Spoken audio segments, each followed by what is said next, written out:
Hello, and welcome to the Damal Consult Career Academy channel. If you're here today, you're probably preparing for a social worker interview, and we've got you covered.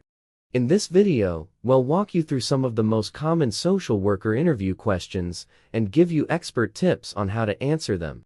Whether you're a seasoned professional or new to the field, share the key strategies to help you stand out and pass your social worker interview with confidence.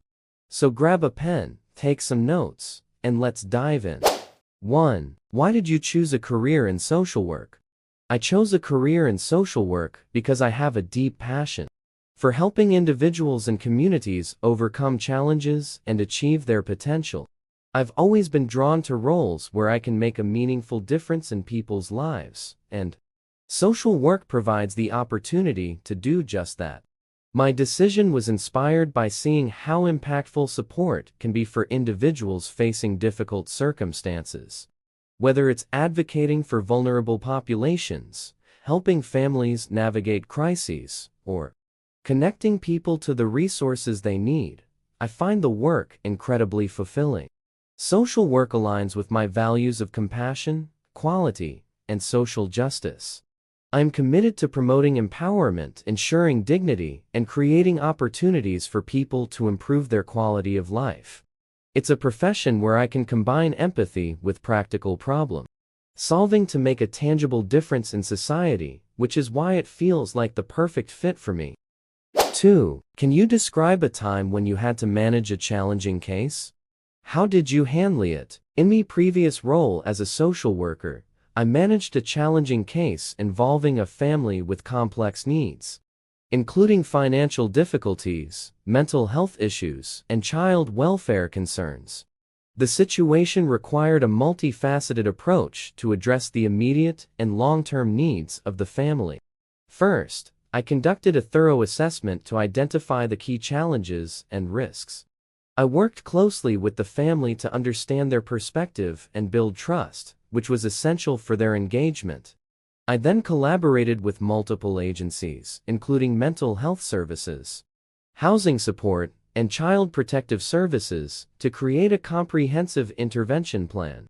Throughout the case, I maintained regular communication with the family and all involved stakeholders, ensuring that everyone was aligned with the plan.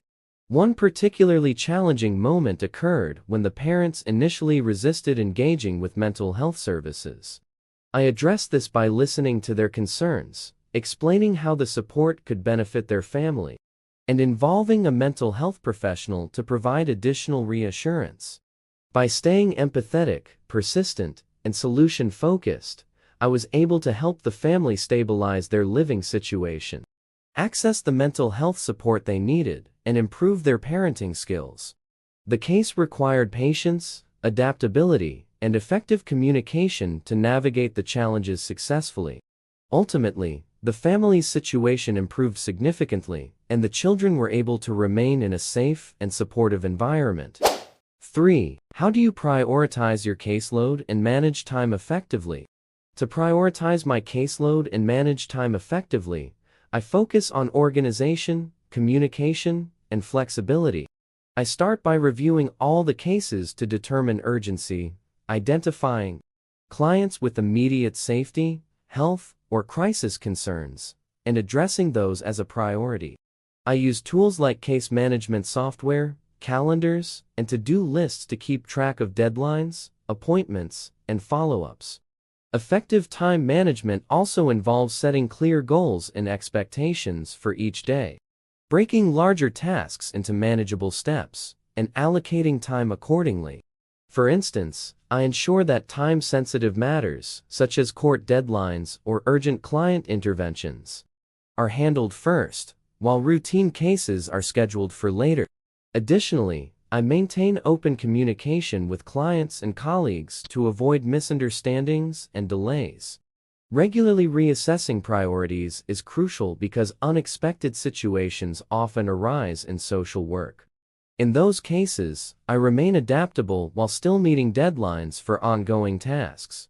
Finally, I make sure to set aside time for self-care and reflection, ensuring I remain focused and avoid burnout. This approach allows me to provide the best possible support for my clients while staying organized and efficient. Before we proceed further in this video, let me share something that can make a huge difference in your social worker interview preparation. If you're feeling nervous or unsure about how to answer those tricky questions, I've got the perfect solution for you. Our ebook, 70 Social Worker Interview Questions and Answers, is exactly what you need to stand out and impress the interview panel. It's packed with the most frequently asked interview questions, along with expert, approved answers that will help you respond confidently and effectively. But that's not all bonus. You'll also get free expert tips on how to pass your interview and master the STAR approach to behavioral questions. This proven method will help you showcase your skills and experience in the best way possible. The best part? It's super affordable, and for a limited time, we're offering an exclusive 50% discount. To grab your copy, simply click the sealer or fourth wall link in the description box of this video and start preparing like a pro. If you need more information or assistance, don't hesitate to chat with our online customer care representative on WhatsApp or send us an email. Don't wait too long. This ebook could be the key to landing your dream job as a social worker. Get your copy now, and let's get back to the video for even more tips and advice to ace your interview. 4. How do you handle clients who are resistant to receiving help? When working with clients who are resistant to receiving help, my approach is centered on empathy, patience, and building trust. I understand that resistance often comes from fear, mistrust, or a lack of understanding of the benefits of the help being offered. To address this, I first focus on creating a safe and non-judgmental environment where the client feels heard and respected. I start by actively listening to their concerns and validating their feelings. This helps me understand the root cause of their resistance. Whether it's a past negative experience, fear of change, or feeling a lack of control. Once I have a clearer understanding, I engage the client in an open, collaborative conversation, ensuring they feel involved in the process rather than feeling pressured or judged. I use motivational interviewing techniques to gently guide the client toward recognizing the potential benefits of the support being offered. For instance, I help them identify their goals and demonstrate how the services I provide can help them achieve those goals. I always respect their autonomy and avoid being forceful, as this can deepen resistance.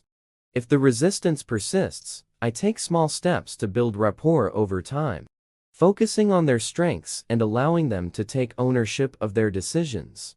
I also consult with my team or supervisor if needed to gain new perspectives and adjust my approach. This patient, empathetic, and collaborative approach has often helped me break through resistance, enabling clients to accept the help they need while maintaining their dignity and independence. 5. What strategies do you use to build trust with clients from diverse backgrounds? To build trust with clients from diverse backgrounds, I focus on creating a safe, respectful, and non-judgmental environment. First, I make an effort to understand and respect each client's cultural, social, and personal values. This includes actively listening to their perspectives and demonstrating empathy, ensuring they feel heard and valued.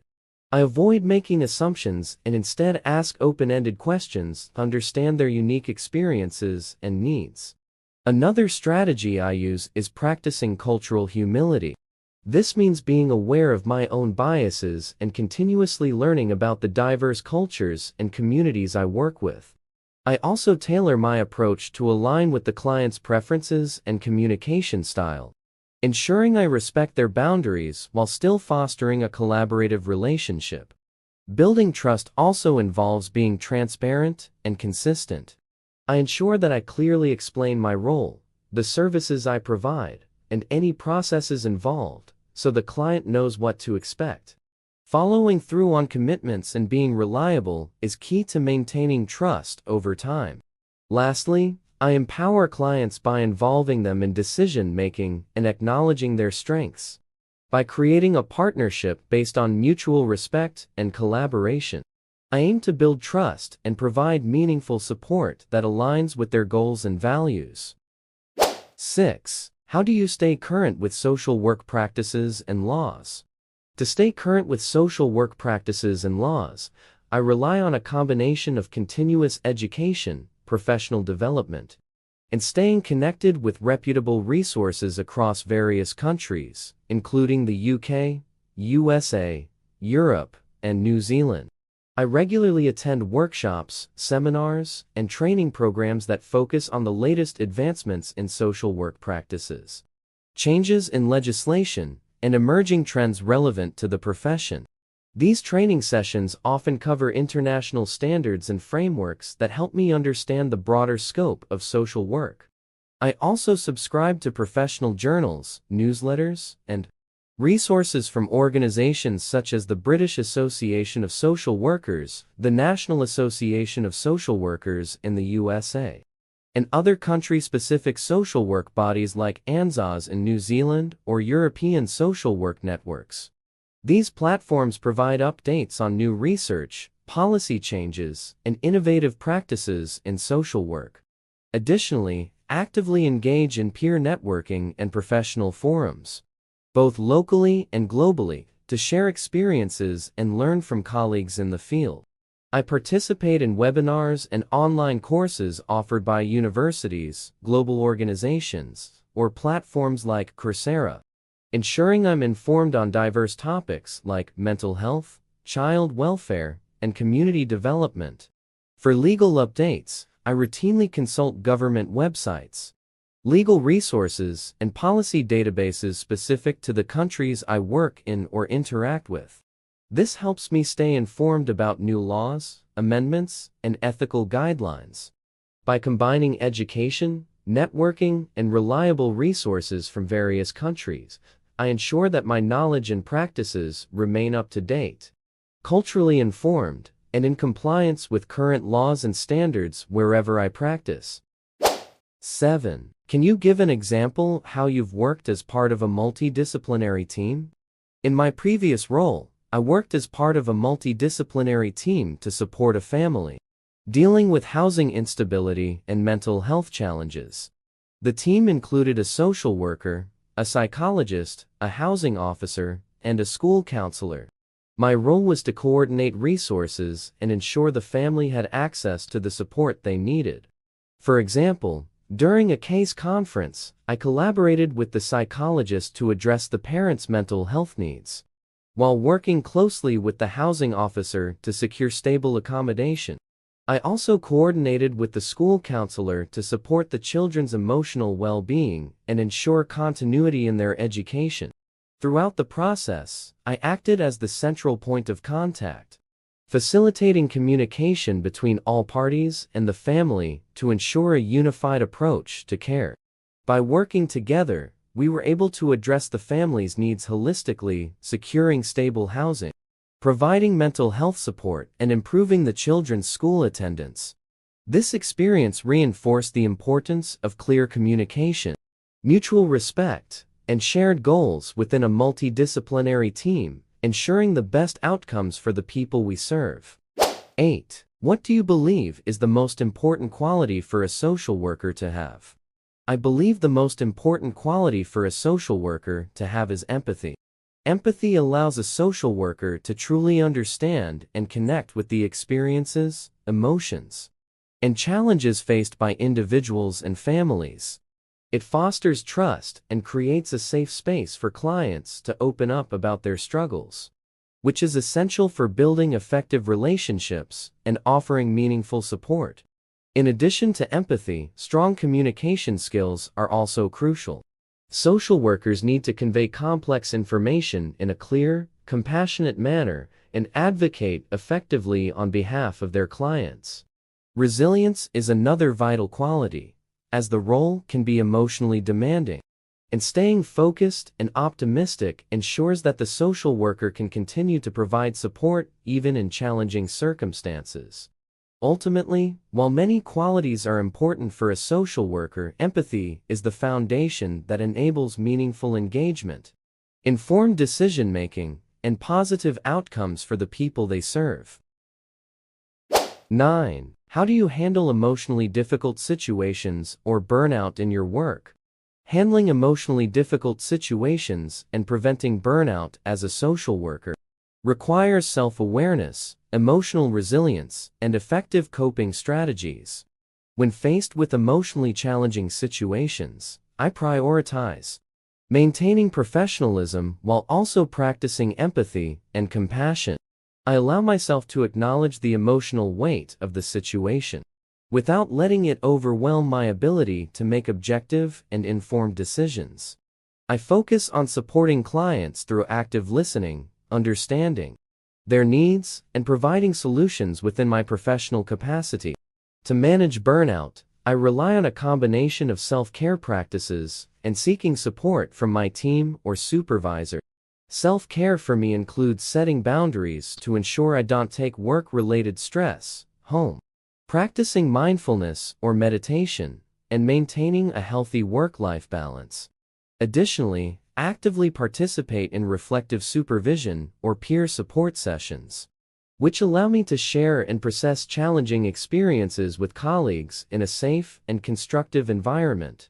I also make it a point to celebrate small wins and recognize the positive impact I make in my clients' lives, which keeps me motivated and reminds me of the purpose behind my work.